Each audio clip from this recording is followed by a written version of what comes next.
Ah, il me les montrait. Je ne veux plus vivre avec un mec comme lui. Salut les mecs. Qu'est-ce que tu fabriques? On va être en retard.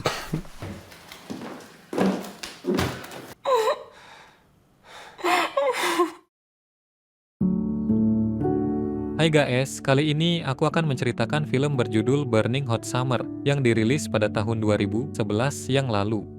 Pasangan ini menikah di usia yang terbilang masih muda. Mereka mencoba bertahan dengan apa yang sudah mereka jalani. Secara umur sang istri jauh lebih tua, namun ternyata masalah demi masalah muncul dan membuat mereka menjadi galau. Bahkan sang istri ada main di belakang dengan orang lain. Apakah hubungan mereka dapat bertahan? Dan apakah sang suami mengetahui kelakuan istrinya?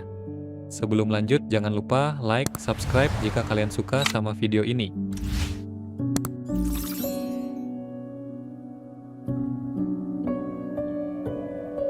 Di awal film terlihat ada dua orang pemuda yang sedang mengunjungi salah satu pria bernama Frederick.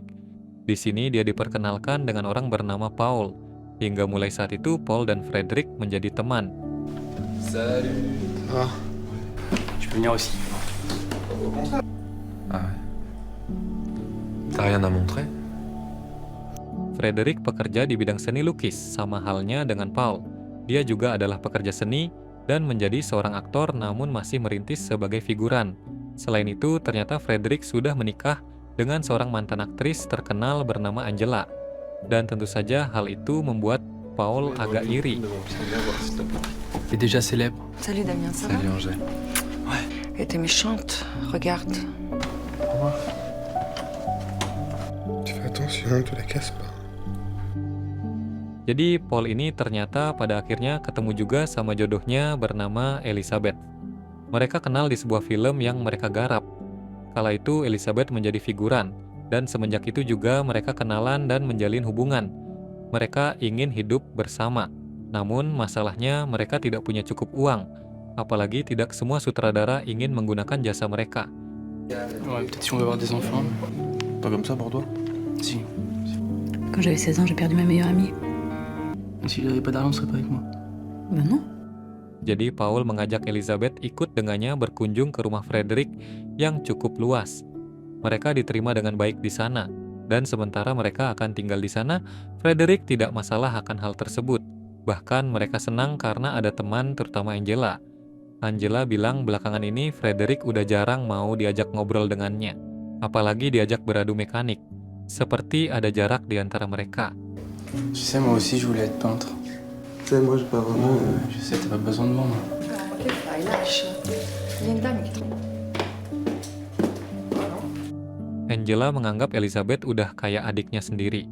Bahkan dia memberikan bajunya untuk Elizabeth supaya dia betah di sana.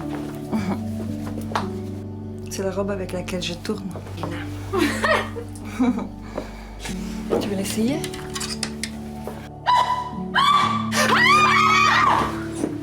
Meski udah dapat tempat tinggal, sementara Paul masih kesulitan untuk menemukan pekerjaan. Karirnya tidak berkembang dan mereka mulai kehabisan uang. Yang mereka punya saat ini hanyalah cinta dan kesetiaan. Berbeda dengan Frederick, mereka justru memiliki uang, namun jarang berkomunikasi. Bahkan malam itu aja Angela terlihat lagi berjoget santai di sebuah kafe. Dan hal tersebut membuat Frederick menjadi agak kesal. Cela dit, ça peut-être mieux, non? Quoi? Mais t'étais doué, non? On y va? C'était bien, hein? Semenjak itu hubungan mereka makin dipertanyakan. Meski begitu mereka berusaha untuk tetap bertahan dan saling memaafkan atas apa yang terjadi.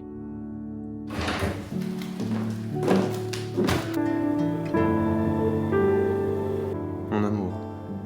Pardon si je t'ai blessé. Je veux pas qu'on se sépare. Je veux pas. Merde.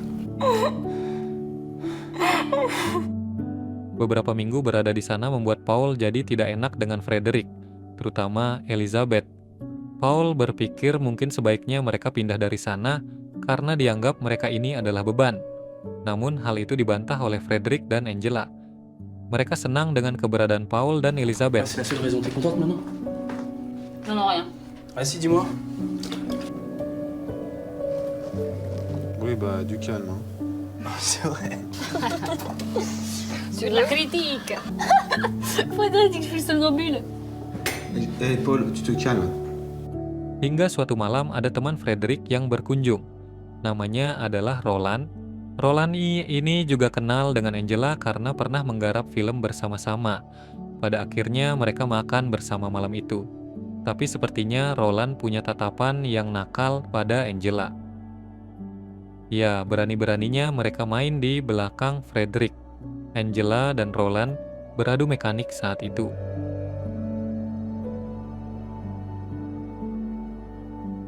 Namun ketika pulang seolah-olah tidak terjadi apa-apa. Mengapa Angela berbuat seperti itu? Apakah dia sudah tidak mencintai Frederick lagi? Angela tahu kalau dia ini salah. Dia masih belum berani jujur pada Frederick kalau dia itu sudah tidak mencintainya lagi. En fait, les toiles sur lesquelles tu figures pas, elles te font toutes souffrir. Angela berbicara pada Elizabeth dan mengatakan ini. Dia merelakan karirnya supaya bisa bersama Frederick. Tapi makin kesini Frederick malah makin sibuk dengan karya lukisnya. Dan terkadang hanya membutuhkan Angela pada saat makan saja.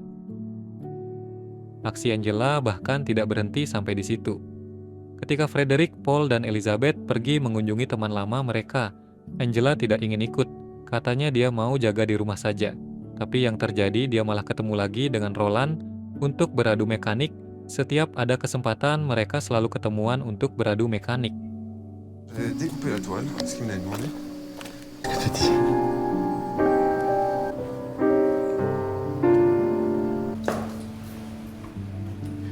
Que les peuples, au fond, ils sont comme les individus, quoi. Moi, je voudrais mourir.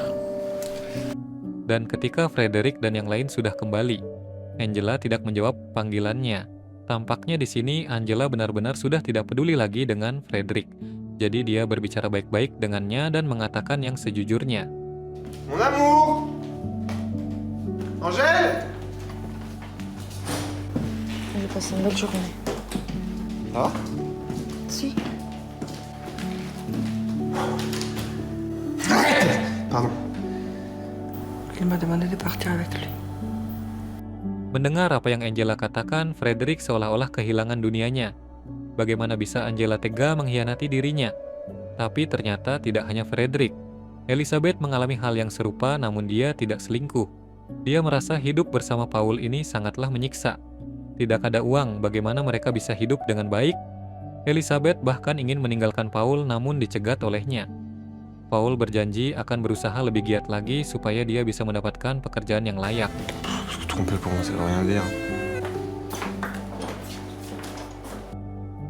Sementara Angela kini kembali menjadi aktris lagi. Mereka kini sudah pisah, tapi Frederick masih belum bisa melepaskan Angela. 45-6 prima. 45-5 prima. Semenjak kejadian itu, Paul dan Elizabeth memutuskan pindah dari rumah Frederick. Mereka malu dan lebih memilih menginap di sebuah motel kecil dengan sisa tabungan mereka. Meski banyak rintangan yang mereka hadapi, namun kebahagiaan itu bisa datang kapan saja. Salah satunya adalah anak. Ya, ternyata Elizabeth mengandung dan beberapa bulan kemudian dia melahirkan seorang anak laki-laki. Malam itu mereka ketemu sama Frederick. Frederick ikut bahagia melihat Paul sudah punya anak. Namun tak lama Paul menerima kabar kalau Frederick mengalami kecelakaan saat kembali ke rumahnya. Sayang nyawanya tidak terselamatkan. Frederick akhirnya meninggal dunia. Paul merasa sedih dan kehilangan teman yang begitu berarti dalam hidupnya. Frederick adalah orang baik dan seharusnya dia mendapatkan kebahagiaan. Jésus, ayant vu le tira en deux, depuis le haut jusqu'à... Tidak ada yang sempurna di dunia ini. Setiap orang memiliki kelebihan dan kekurangan masing-masing. Yang kita lihat bahagia belum tentu dia merasa bahagia. Hidup hanya saling pandang di dunia ini. Jadi, bersyukurlah. Itulah cerita film A Burning Hot Summer. Jika kalian suka sama ceritanya, jangan lupa like, komen, dan subscribe ya guys. Makasih, dan sampai jumpa di video selanjutnya.